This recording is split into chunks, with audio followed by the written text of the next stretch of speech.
มาประดับแล้วบ่ปลายหน่อยแป้นเฮาปะบ่ได้เฮ้ยขับบ่เห็นมันต้องเหน็บ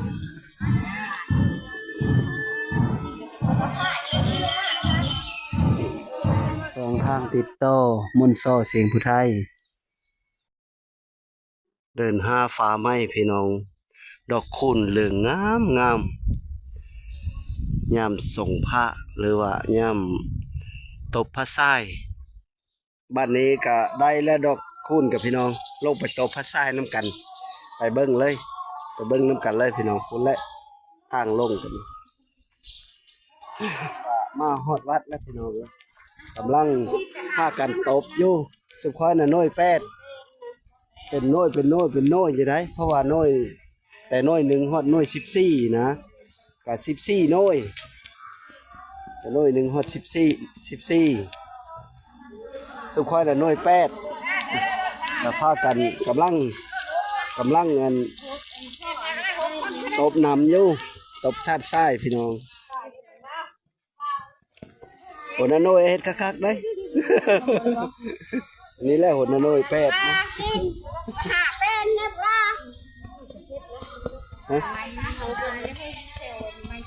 โหดอี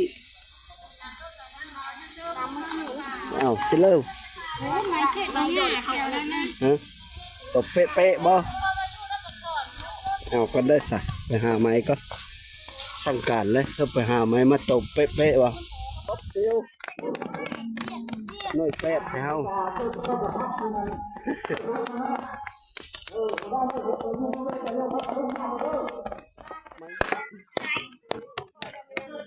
แบบนั้นนี่นะเอ็นเหลี่ยมมือเอ็นกลมนั่นนี่กลมเก่งเลยบ่ป้าลงกันเลยนั่นนะป้าลงเอ็นลูกมันเลยนี่ลูกนี่บาดประชาติทรายเป็นทรายเนาะสนุกอยู่กันน่ะพากันเฮ็ดอยู่เบิดบ้าน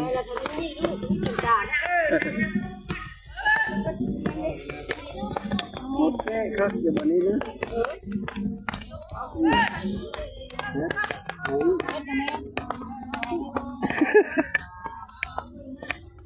ลูกเก้ามันกันเฮ็ดบาดอี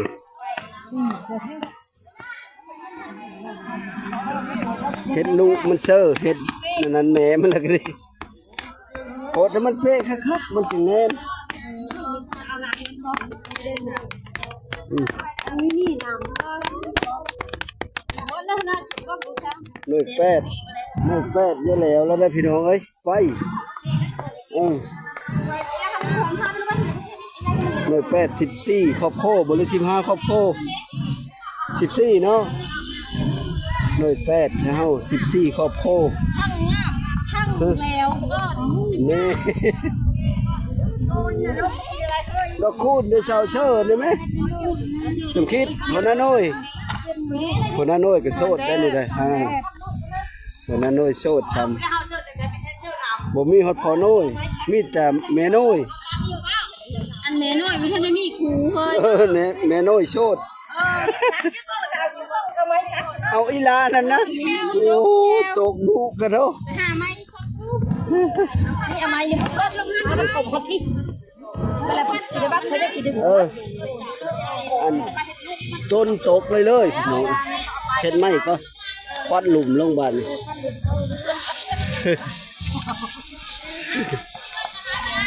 มันล่มพัดละปีสินะพักเลยซอยกันหน่วย14ครอบโคพากันลงมาตบทัดทรายหน่วยเพื่อหน่วยมัน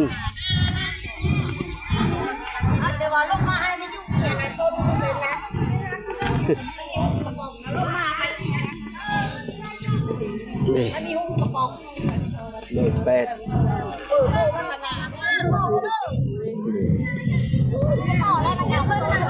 เงินก็มีได้หน่วยเลยซื้อเงินเลยดอกคูณก็หลายหน่วยแปดดอกไม้ก็หลายหน่วยเพลินนี่ น้อยสองน้อยสองกำลังสิกำลังโหดอยู่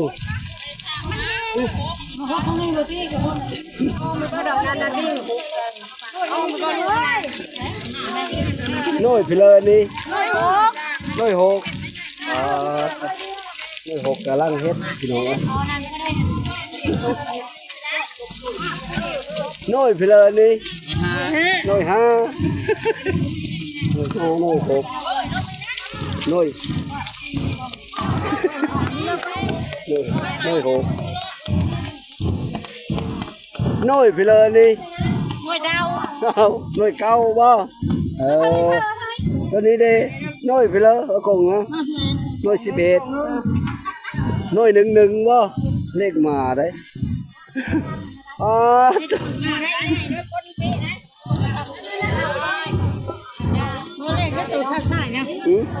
บ่เลขบ่1111น้อย6น้อย5พี่น้องทะลุถ้ากันแก้เครดิตซ้ายมาแต่โห้ยแต่เซ่พุ่นแล้วพี่น้องกลับมาเฮ็ดอยู่วัดตบอยู่วัดน้อยไปเลยนี่น้อย7น้อย7อยู่พี่น้อย7อยู่ผมเงาได้อยู่ผมอยู่เงาไก่กันกับน้อย8เนาะผู้น้อย8สุดท้ายอยู่ผู้ก็น้อยไปเลยนี่น้อยสี่บ้านหน่อย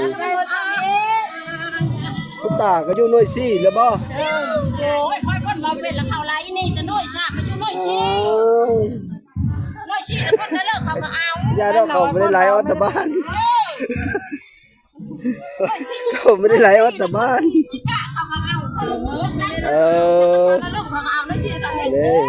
เลยครับเลยนี่น้อยสี่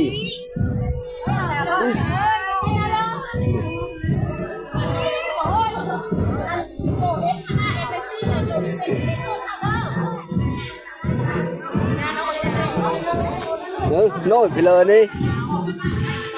น้อยเลยนี่น้อยหนึ่งน้อยหนึ่งกับคักเนาะนี่น้อยหนึ่งคนงามหลายนะน้อยหนึ่งนี่ได้ระดับหนึ่งอยู่แล้วบ่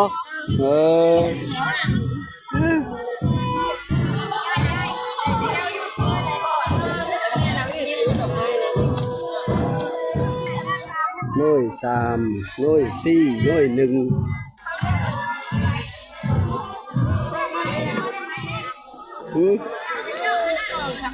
น้อยเลอนี่เป็นคักแค่น้อยเลอน้อยสิบไปหันกันน้อย11น้อย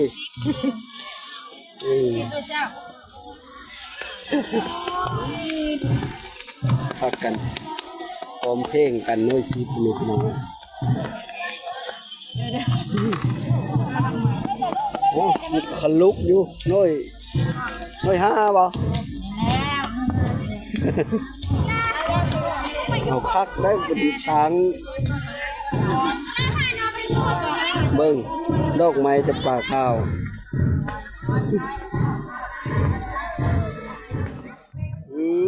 เริ่มแล้วเนาะเริ่มประดับแล้วเนาะ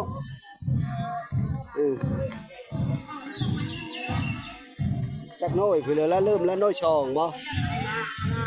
น้อยช่อง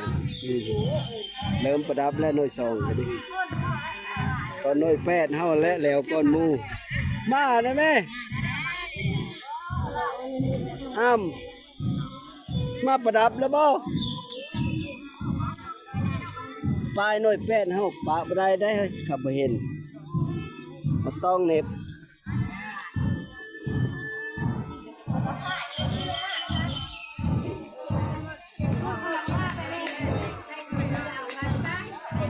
น้อย8พี่น้องแล้ว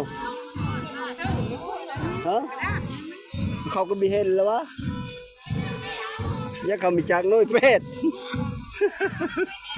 ฮะมีชักกันเน็บใช่ไหมชักเอาเนาะ นี่ก็คือชาวบ้านทั้งหมดพี่น้องพากันลงมาเฮ็ดอันตบพระทรายหรือว่าสร้างก่อเจดีย์ทรายขึ้นมาเพื่อบูชาพระศรีรัตนตรัยหรือว่าบูชาคุณพระพุทธพระธรรมพระสงฆ์นี่แหละพระธาตุทราย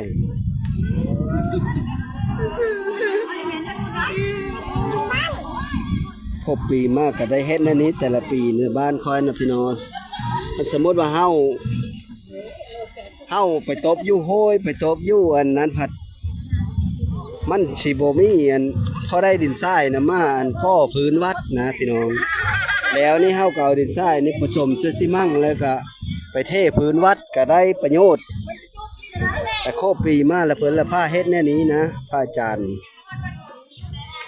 ยามหาชมศรีเจ้าอธิการวัดวันกุฎหินนี่แหละพี่น้องเทพื้นวัดก็เยอะแล้วแต่ว่ายังแต่ครึ่งนึงพี่น้องทางทั้งนั้นจะถือว่าแล้วมาละฟ้าทางสิมฟ้าทางหัวแจกแต่ฟ้านั้นตอนนี้ซุ่มชาวบ้านเฮาพากันตบพระธาตุทรายก็ถือว่าสำเร็จไป 60-70% แล้วพี่น้องเอ้ยนี่สาวมือสองมือหรือมือสามคนงาม สาวคนงามมือสองมือสองบ่ สองยังแจ๋วอยู่ยังแจ๋วอยู่50มือ60 50 ยังแจ๋วนั่นแหละปลาจะงามแล้วเนาะน้อย6บ่น้อย11ลืมนี่แหละเลขมารถน้อยกงนะโอนแจกบ้านเฮา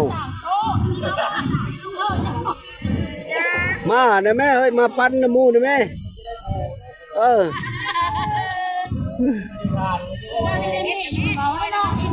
มาตบท่าทรายน้ำมูเด้อแม่โอน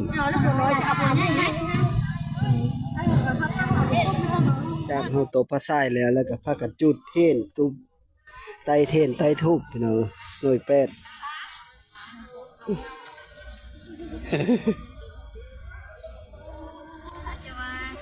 แล้วก็หน่วยอื่นๆนี่ก็ตอนนี้ก็เพราะว่ามันแดด มันแดดเลยเพื่อก็ยึดตะหมพุ่นพวกยึดตะหมพุ่นหมดหญ้าเพิ่นก็เด้ทรายลงมาแต่หัวแจกพุ่นอันเพิ่นทำพิธีโดยอยู่หมอยู่หัวแจกพุ่นเลยมีแต่เฮาพากันนบแล้วก็บูชาเอาอันนี้ก็พากันใต้ทุกใต้เทนเอาหน่วยเพื่อหน่วยมัน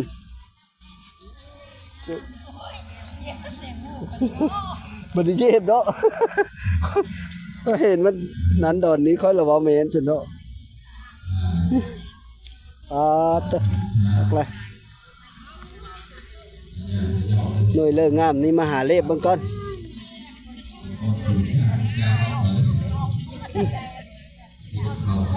เพื่อก็มีกาออกมามันแดดแห้ง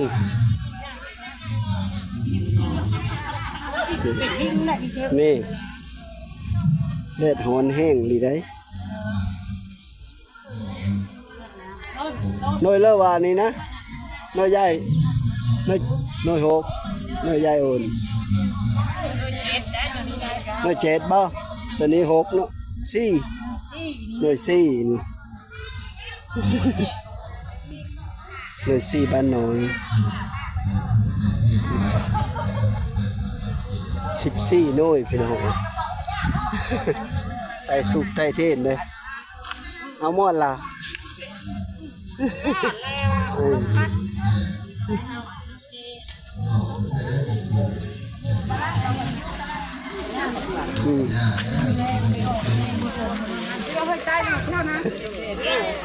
หน่วยหนึ่งใครได้มีห่มเนาะปั๊บมีห่มหน่วยสุเจ้าต่อเดียวมาแต่พุ่นเลยคันบูชาพี่น้องอาจารย์เพิ่นพาทำพิธีมาแต่เทิงเลยอะภะคะวะโตอะระหะโตสัมมา ตอนนี้เพิ่นกำลังทำพิธี อะ จา ไหว้พระรับศีล สา ทังสระนังคัจฉามิ อาเอยัมปีพุทธังสารนังกัจฉามิ ตติยัมปิธัมมังสระ กาชะอามะพันเต ปานาติปาตาเวระมณีสิกขาปะทังสมาธิยามิ ปานาธิปาตาเวรมณีสิกขาปะทังสมาธิยามิ อาทินนาธนาเวระมณีสิกขาปะทังสมาธิยามิ จากเอาไหว้พระรับศีลแล้วก็ทางศิลวัตรเพิ่นก็ได้พอเฒ่าและเพิ่นก็ได้กล่าวคำถวายพระเจดีย์ทราย วะอภิวาทนาสิริสนิจจังมุทธาปัจจาทิโนจัตตารโอธรรมาวทันยุวันโนสุขังภาลังอานาปุชาจัตตตาอุลาลาภรัญจะภิกขุนามานุปาทินังตุเมหิปุญญังปัสสุตังอนาปะทันติสาธุ เรียบร้อยแล้วพี่น้องก็ถือว่าถวายย่าเลยเรียบร้อยแล้วก็ได้ผ้ากันเก็บภาพไว้พี่น้อง เออว่ากันนางดูเทียเด้อ ยับเฮาพากันยับเฮาก็ไปให้รูปเป็นที่ระลึก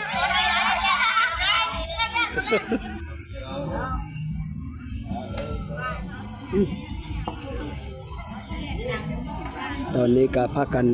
ถ่ายรูปเป็นที่ระลึกไว้พี่น้องเลย อันนี้ก็ถือว่าสำเร็จพิธีอันโตประทัดไส้หรือว่าก็ประทัดไส้พี่น้องแล้วก็ถ่ายรูปเป็นที่ระลึกก็ถือว่าสำเร็จพิธีเรียบร้อยแล้วพี่น้องสุดท้ายก็ขอขอบคุณขอบใจนำพ่อแม่พี่น้องเด้อที่เข้ามาติดตามรับชมก็และก็ชาวบ้านทั้งหลายเฮาก็ขอให้อยู่ดีมีแห้งให้มีสุขภาพแข็งแรงสุขผู้สุขคนเฮาลำเฮารวยสบายดีปีใหม่สู้ผู้สู้คนสบายดี